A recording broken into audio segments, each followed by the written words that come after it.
What is going on, everybody? Depraved Slasher here. We are back with another music reaction. I'm Depraved. I'm Hellcat. And together we are... HellaDepraved. Yes, we are! Alright. And we're back with Daughtry. Daughtry. Cry for help. Alright. So somebody was really hoping we were going to do this whole album. Right. I think we've clearly stated that we are. We are. Yeah, we're just working down the list, you know. I'm really enjoying it so far for that mainstream vibe, you know. Right. So I'm hoping for a track more like what was it? The last one that we Better Days Are Coming, or Changes Are Coming, something like that. Dearly Beloved was the last one we did. Oh, was it? Yeah. That was the one we really liked. Okay. Well, I'm hoping for more like that. So. All right. So I have a feeling this is going to be a song that I'm not going to be a big fan of, though. Well, I like to jump in with no assumptions. For the most part. With that being said, I've been wrong before. Correct. But I've also been right before, so we'll see. I mean, it's a 50-50 chance, right? Right. With that, well, it's like a 33% chance. Oh, okay. Well. Because sometimes I like it, sometimes I don't like it, and then sometimes it just exists. Right. Well, there's that. So. It's going to sound fantastic either way. Right. Yeah. With that being said, we're going to react to this as if you guys have already seen it. If not, click the link in the description below. Hop on over to all the things. Come on back. We say that because we're a commentary, reaction, breakdown comedy channel. And what that means is we will pause for any and or all of the above. So, with that being said, it is time to slash it up and break it down. This is Daughtry with Cry for Help. Let's get it.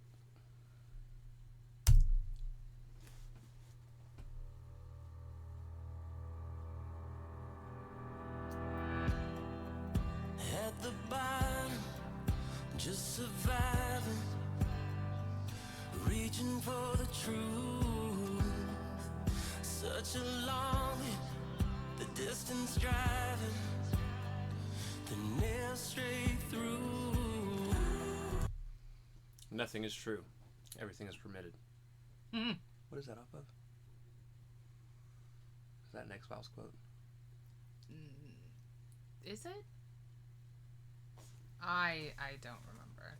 I'm pretty sure it's X-Files. Talk. Entertain the people. Well, I was also wondering what the volume was at. The normal. No, okay. So it's a louder track than normal.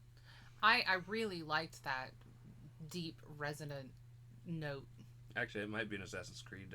That it started on. Now that I'm thinking about it, hold on. It was a great way. It is Assassin's Creed quote. That was a very nice way to start it. Everything is permitted. It wasn't vibing with me with the X-Files. Now, I haven't played a lot of Assassin's Creed. Well, I know a very popular X-Files one. The truth is out there. But. Well, yeah, but I've watched pretty much every X-File thing multiple times.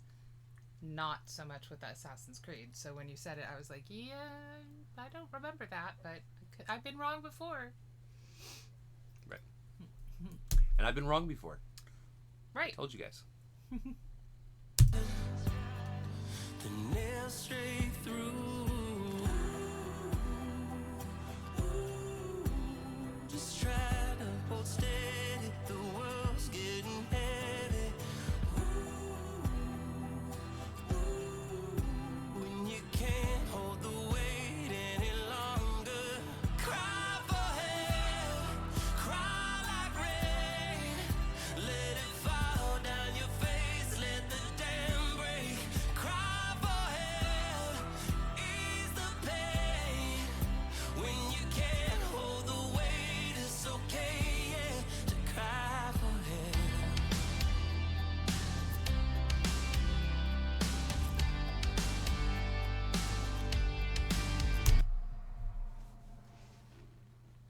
Okay. What does that look for?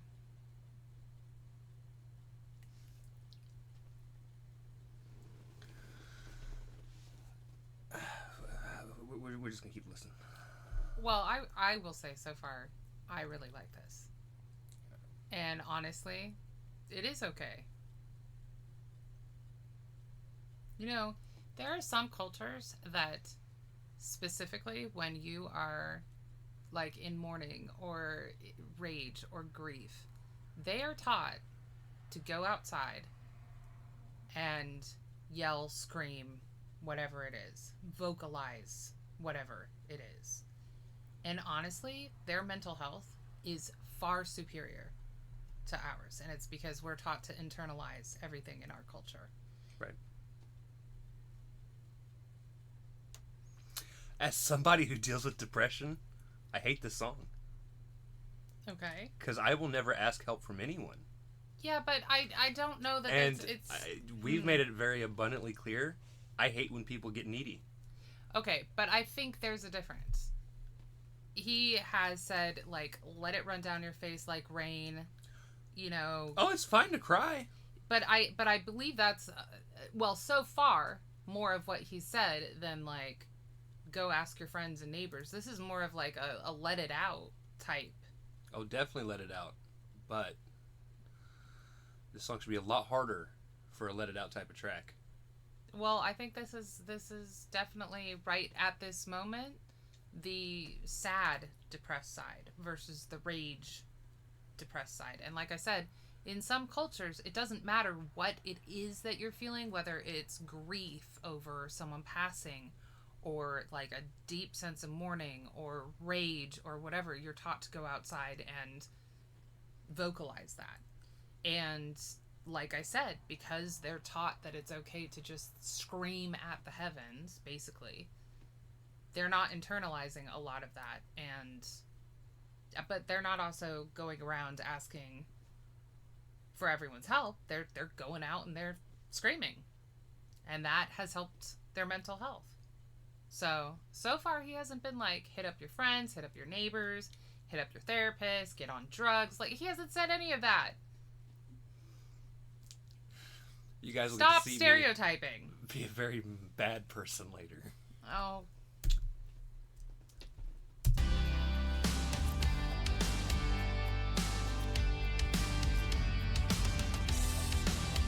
In the still of the darkness, the light shines through, shows the sorrow and the burden inside you. Just try to hold steady, the world's getting heavy. When you can't hold the weight any longer, cry for help. Now, I will say, just artistically, and I'm sure a lot of people like it, but one of the things I would have done was left off the oohs. Yeah, okay. Because it's okay to have emptiness lyrically. Right.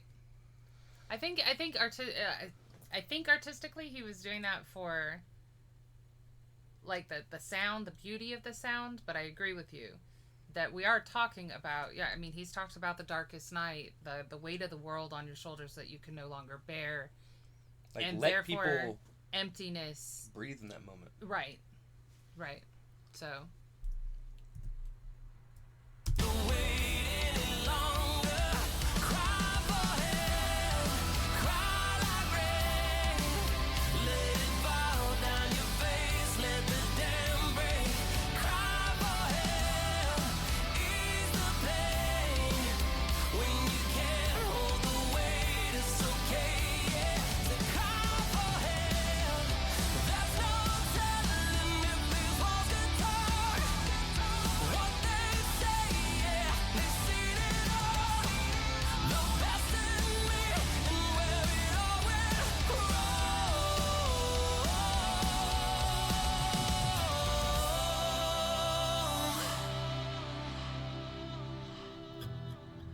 Hit the bottom.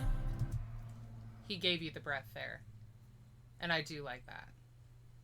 There was a nice, even a space before the guitar picked back in. Right.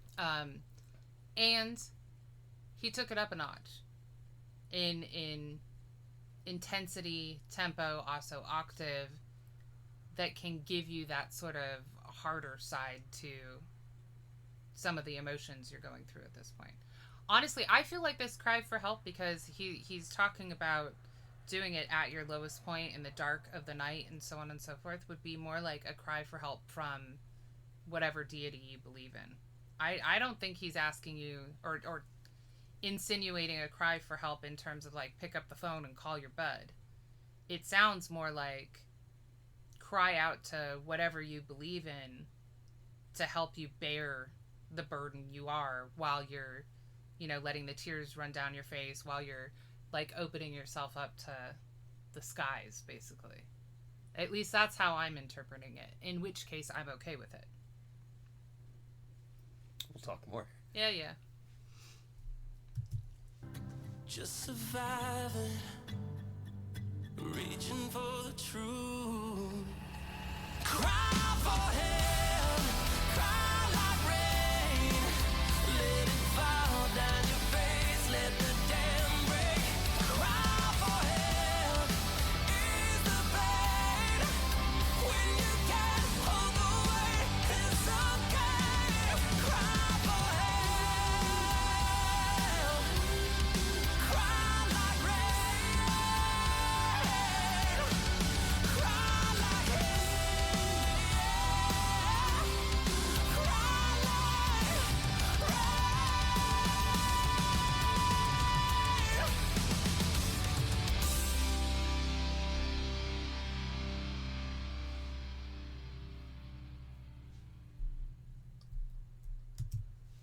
I did like the ooze overlaid there. I still agree with you that when they were used by themselves, it could have been a breathing moment. But in that particular placement, they were layered.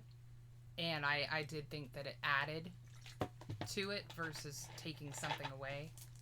And again, I like the pickup in intensity and his long breath control over the word cry at the end there, because obviously it's more of a wail, but it goes along with the lyrics. Right. So, this is one of those songs where, depending on the day, depends on how I would think of it. It's not a bad song. But I have two very completely different halves to me, which is really weird. Nah. Where some days I'm like for instance, if somebody were to come to me with like Right. issues like this, where they're just down in their luck, things just keep getting worse. Some days they might come to me and be like, oh dude, everything's gonna be good. You just gotta push through it. And then, honestly, more often than not, they're gonna stop being a bitch, pick your fucking chin up, and fucking do something about it. Right. And that's kind of the mood I'm in today because of how work went out. Work wasn't bad. Yeah, it just wasn't great. But it's... It's a weird line. It's the same kind of line that, like, I love humanity, but I also think we should be hit by a meteor and fucking eradicated. Yeah, I'm like the most misanthropic Like, humanitarian possible. I have those two sides, like very distinct personalities, but I want to say that my line is drawn between the people that I'm close to and I love and the people I don't know. right.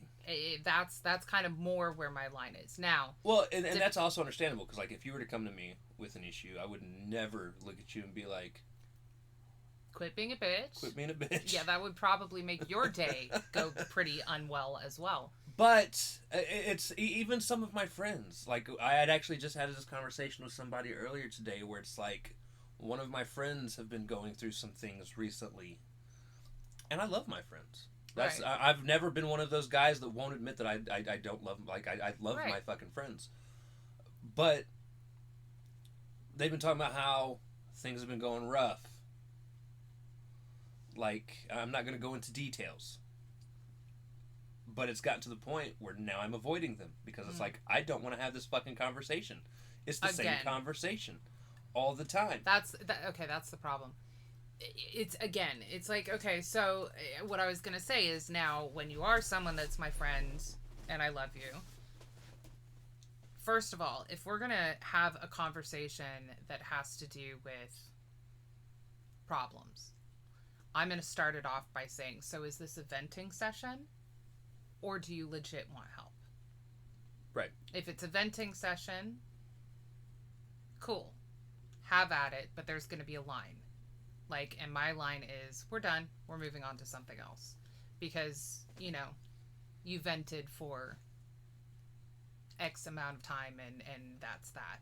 If it's a problem solving, that's a different thing, and I definitely put on my therapist hat and try and come up with solutions, maybe alternatives, different ways to view the problem, whatever.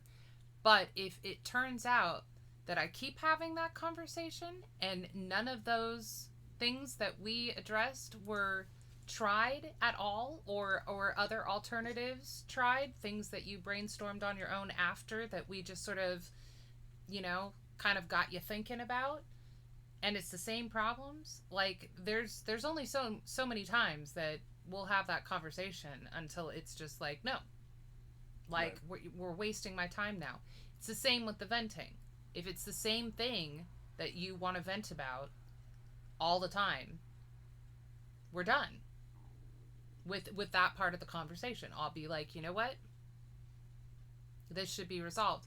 I also have that part of me that's like, okay, I care a lot about my friends. I care a lot about their mental health. If things are really minor, though, and it's always venting, and it's a lot of minor stuff, it's like, you know, you've had much bigger problems than this, and you've gotten through them, and you've solved them, and things have... So why are you letting right. petty stuff build up? And... You know, I mean, I do understand, especially like at workplaces with families, stuff like that. There's not always a solution because you have so many constraints on you in terms of what you can do. But attitude-wise, there is something to say for, you know, if you're stuck in that situation, you got to look at it differently. Well, okay, and then here's another one of my problems. Somebody's hit rock bottom. For instance, this is just metaphorically speaking. I won't say metaphorically. Like, this is a make-believe story. So somebody hits rock bottom. Hypothetical. There you go. Somebody hits rock bottom. And if they were to want to open up to me and be like, life's rough. This is happening. This is happening. This is happening. Okay. How did you get there? Right. What has happened in life that has gotten you to this point? Because depending on this answer also heavily depends on my reaction. For instance, if it's one of our veterans that our government does not take care of. Yeah. That's bullshit, by the way. And they end up... Happy belated Veterans Day to anybody that served. They end up and thank you. Losing a leg. And now can't get a job because they're not as mobile as they need to be able to perform a job. Our disability services are also trash. Incredibly trash. And so they can't get a job because of those reasons. Things get hard. PTSD they takes end up them away from their families. And they end up homeless. Right. Or whatever. Then I feel bad. But if you come to me and it's like, well... I'm having a hard time finding a job. Well, why are you having a hard time finding a job? Because I have some felonies on my record. Okay, why do you have those felonies? Because I made bad decisions. Well, guess what? I don't give a fuck. At that point, we have choices we make, and if you decide to make bad fucking choices, I can't fucking help you. Yeah, I mean, it's easy to say no to drugs, has been my whole fucking life. It's been easy to tell people, no, I'm not going to drink. It's been easy to work hard. Right. Like, if you're not taking every step that you can to put yourself in a better position and all you're doing is making decisions that's pushing you back down, I don't care. I'm somewhere on the fence because there are certain situations where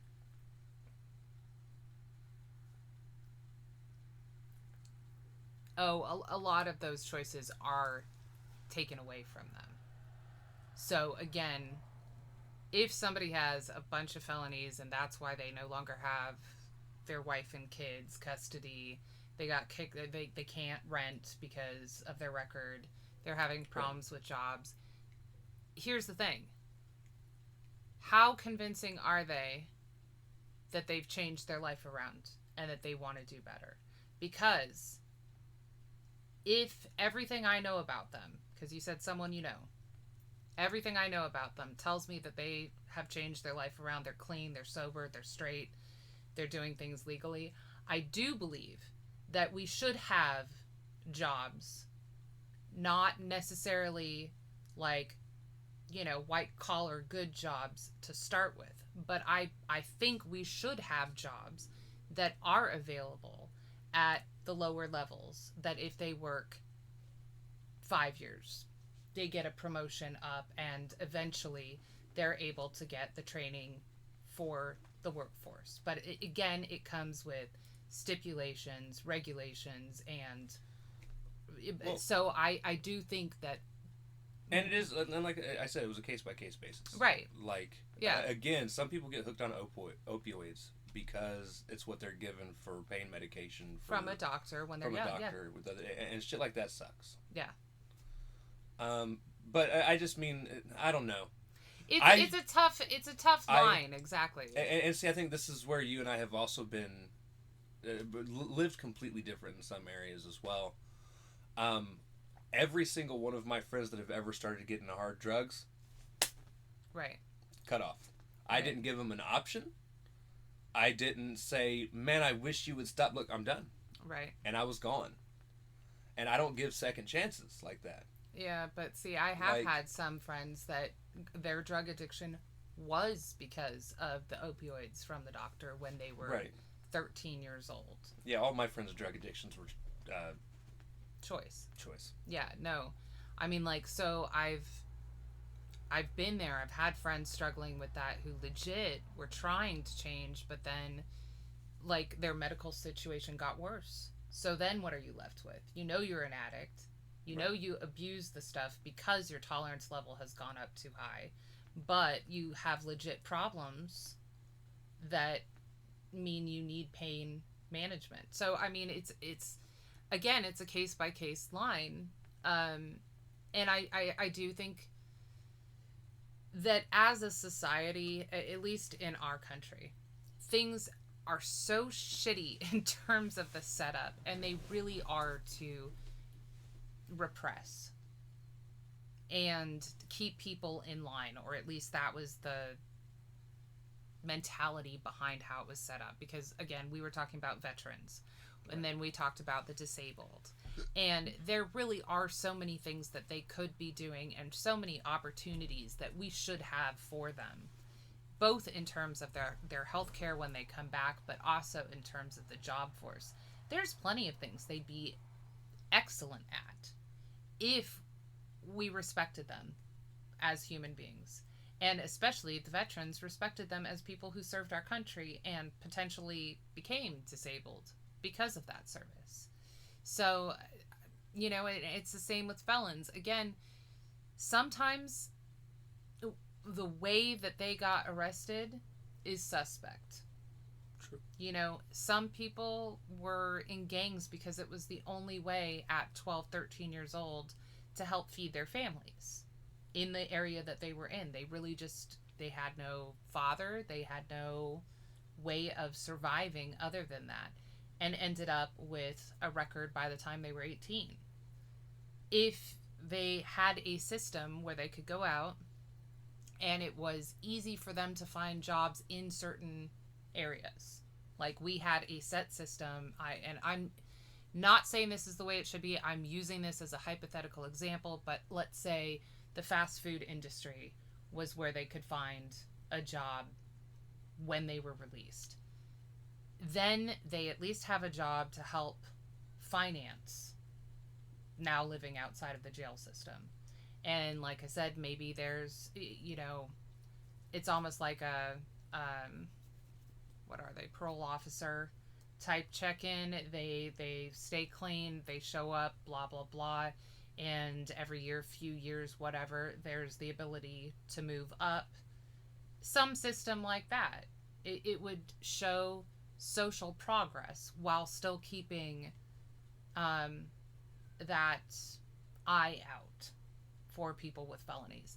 It again, it's one of those things that just I feel like if you make it a black line, and I'm talking about society, not us personally, but like you say you have felonies, that means you can't work.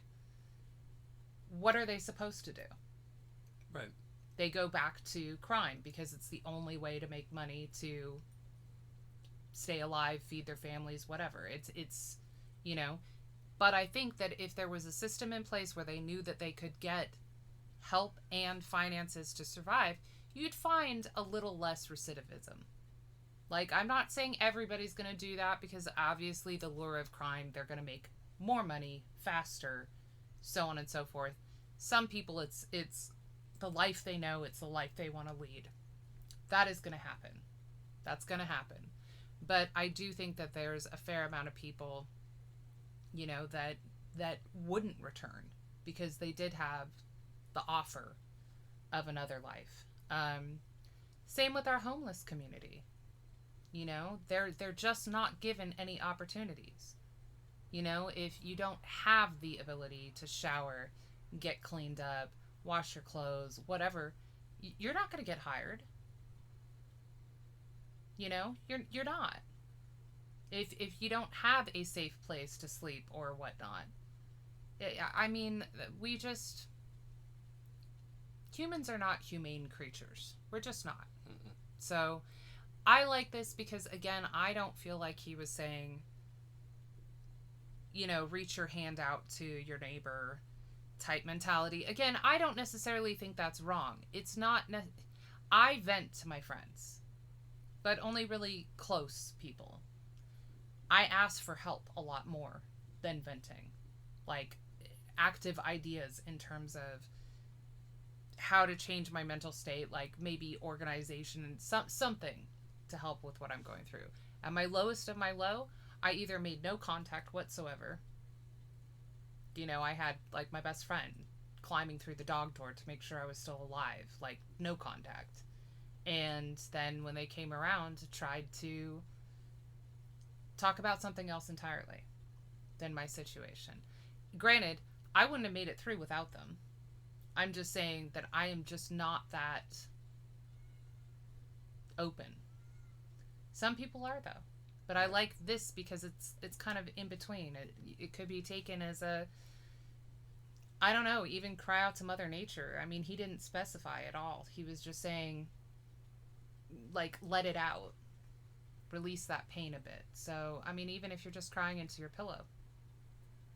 You know, it is a cry for help. It's not necessarily to someone, though. Right. So, I liked it. I'm just an asshole. That too. You know. No, like I said, it's a good song. I just, today's not a day that I'm like, yes, I like this message and people need this message. Today's the day where I want to tell people to stop being a bitch.